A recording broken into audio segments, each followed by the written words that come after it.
Alright guys, we're with another video again on the channel. This time, it's not going to be car related, but about the Mad Dog.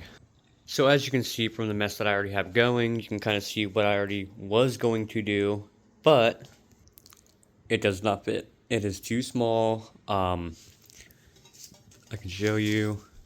So it's obviously not going to be the right orientation right off the bat, but just size-wise, it is not correct. So I picked this up from the GY6 store. It said it was one for the 150s. Reached out to him. He said it's not meant for this one, even though it says for the GY6 157 long case, which, as you can see, it's the normal 157 QMJ motors that usually come with these. So not sure what that is because it is listed as a TRS item. And the TRS item, if you look on the back, it has like an edge to cover the vent portion, which this one doesn't have, so kind of shady on that one. But I am going to pack it back up nicely for him and send it back so I can end up getting my money back and then probably going with an actual TRS one, because I don't think that is a TRS one. Maybe it is, but from everything I've seen, and I've seen other people use the TRS one and it works, so I'm not sure about that. So instead, like I said, I was going to do the ankle biter kit for it and do the upgraded starter. So in this video, I'm just going to do the upgraded starter. I think I'm going to leave the clutch bell for when I get the actual ankle biter kit. But the starter, at least I can go ahead and get that in there a while. It kind of sucks because I already did take all this stuff apart and remove the Kickstarter from it. But, I mean, it is what it is. I'll still get the ankle biter, it's just, it kind of got delayed, so I'll have to throw that case back on, obviously all this stuff back on, throw the OEM clutch bell back on, and I'll probably keep the fender off of it for now, because I did order the R1 fender for it, but I'm still waiting from Reckless Customs to get it. I actually ordered it from Reckless Customs first, so I figured that would get here first, and then I would get all this stuff, but I ended up getting all this stuff first, and nothing about that fender yet, so I'm going to go ahead and replace starter first. Now keep in mind with starter upgrades, so this one, since I have the 171 kit in, the OEM starters, it does move it, but you can tell it struggles with it. Now when you do upgrade starters, I did ended up going with the Oko high torque starter. It's all black because it's going to end up matching. Long term I plan on ripping this thing apart and then going all black with it. But definitely wanted to try to match it because there's an orange one, there's the black one, there's the Shinya one, which is another black one, but it says Shinya on the top of it. I'm not really feeling that. Seems kind of odd. But yeah, figure go ahead and get this out of the way. That way, when all that other stuff comes, it'll just literally just be a quick off and on ordeal. I did note that when you take that fender off, which isn't that big of a deal, all it is a bolt right here, and then it has this spacer set up in here. So like this is what it comes with, this little spacer, and then the bolt that goes through it, and then it fastens on to the fender. You're not going to need any of that stuff anymore because the R1 fender utilizes the mounts over here, or this mount particularly. Wow, said that all whacked out, but sits up in here and it's just a single post, and then you can kind of like maybe bend it if you wanted to curve with the tire, and it usually sits up in here. But that's how that's going to end up going. So to remove the starter, on most of them anyways, there may be some other small odds and ends that you're going to have to mess with in here, but on these Mad Dogs, all you got to do is you have an 8mm right here, 8mm right here. Mine is a dual purpose one because it holds the starter in place and it holds the intake straight. But then you also need to get up underneath the seat, pop that little pin off. I already have mine loose. And then you're going to have to trace that wire back, which goes back into this wire loom in here. So in here there's going to be a plug for the starter. Disconnect it, route the wire through, and then pull the starter out. There's also going to be a wire that you're going to have to pop off of it. I don't know, I haven't looked at the new one yet. Maybe the new one comes with a new wire as well. But in the past I have ordered starters and it's just the starter, not the wire. So we'll see. Let's go ahead and check out what's in the box. Alright, we're cutting this puppy open using good old screwdriver method. And we got a new wire too. Okay, so it's pretty good, pretty good. So this whole setup here, one second. So we got the whole setup. Oko starter looks good. Good old 150. This is gonna end up running into your starter solenoid. So all you gotta do is just unbolt it, pop it back on, bolt it back in, and you're good to go. Obviously this one has an O-ring on the edge of it, so it would probably be a good idea to maybe lube this up a little bit. When I pop that old one off, it'll probably have oil on it, so I'll probably just steal some of that and rub it on this. And then you literally just take it and pop it in. So I'm gonna go ahead and work on getting this one out, and we'll jump into that. Also, keep in mind when you do this, you're going to have to cut a bunch of zip ties, because they like to be passing by zip ties. So keep some zip ties on hand for this job, because you're going to have to redo all these zip ties. But I'm going to go through, chop all the zip ties off, unconnect it, and then go down through to removing the two 8mm, one there, and then pull the starter out. Alright, so I went through, cut all the zip ties off to free everything up, put the ignition coil off to the side. So 6 zip ties throughout the whole thing. I cleaned it up a little bit, so I'll probably clean it up again. I'm going through this harness loom here, and I found the wire I need to disconnect, and it is honestly taped together. Normally there's a starter relay in here, but I'm going to go ahead and take this apart, and I'll probably duplicate it because I don't have another starter relay on me, but normally there's a starter relay, not just 2 wires, and it feels like it's bolted together. So I'll unwrap this and we'll see what's going on. Okay, so yeah, they got it bolted together, so I'm gonna have to try to find a starter relay for it, but yeah, I'm gonna go ahead, take this off, and we'll get to routing this wire back through to pop the starter off. So I got the bolt off. So keep in mind, the way it usually works is it comes off, coming up, pops, one end goes into the starter relay, and the other end attaches to the starter relay. That's why there's spades on it. They don't just bolt together. Starter relays are cheap, so it's not that big of a deal. But yeah, so if you see something like this, definitely it's usually wrong. There's no reason this and this would be bolted together, and if anything, they would just have a connector. So keep that in mind. Alright, so I popped out the 2 bolts that are in place here. I think what I'm also going to do is I'm going to loosen up this nibby intake so I can kind of swing this intake up. That way it's out of the way, so when I go to pull this out, I don't have to worry about messing up this tab. So I'm going to go ahead, get a flathead on that clamp, loosen it up so I can swing this intake up. Alright, so I got this intake swung up a little bit. As you can tell, with the bolts loose, you can wiggle the starter. Now what you may have to do, you may have to like wiggle on it a little bit because the O-ring may be seated in there pretty good, but usually these things just pop right out.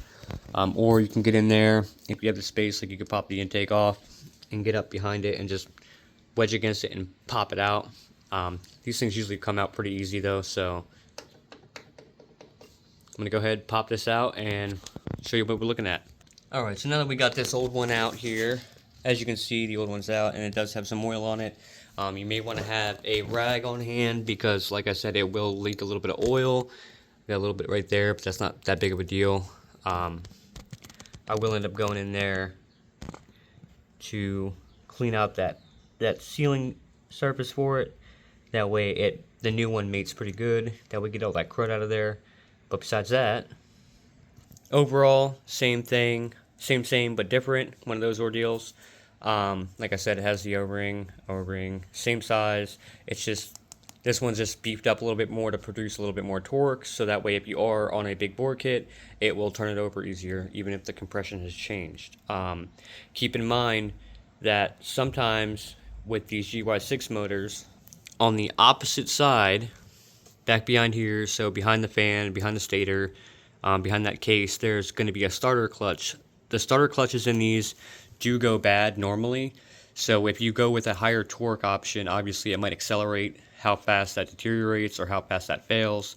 I've ran high torque starters in the past, and I've gotten up to like 8,000, 9,000 miles on them, and I've never had an issue, but I've also seen people have theirs fail before that. so keep that in mind. It is always a good idea to go ahead and replace the starter clutch if you're going with a high torque starter.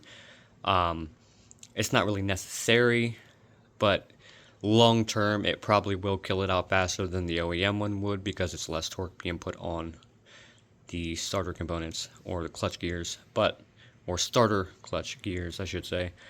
But yeah, just keep that in mind. If you need to do that, obviously you need to get special tools for removing the stator, and then there's a little castle nut tool to remove the secondary for that starter clutch. But like I said, keeping it simple, just replacing the starter for now. Alright, so like I said, what I'm going to do, I'm going to steal some of the oil off this, rub it into this O-ring just to get it a little lubed up, if you will.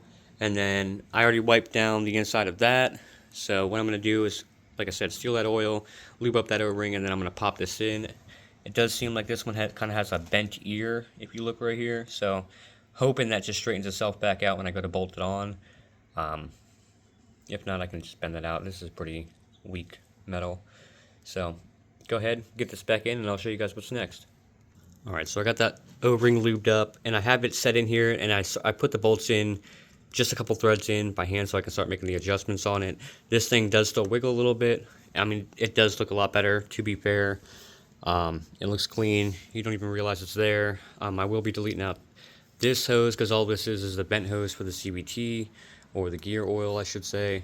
That's pretty much all I have it set up as. It just vents. But it does look good back in there.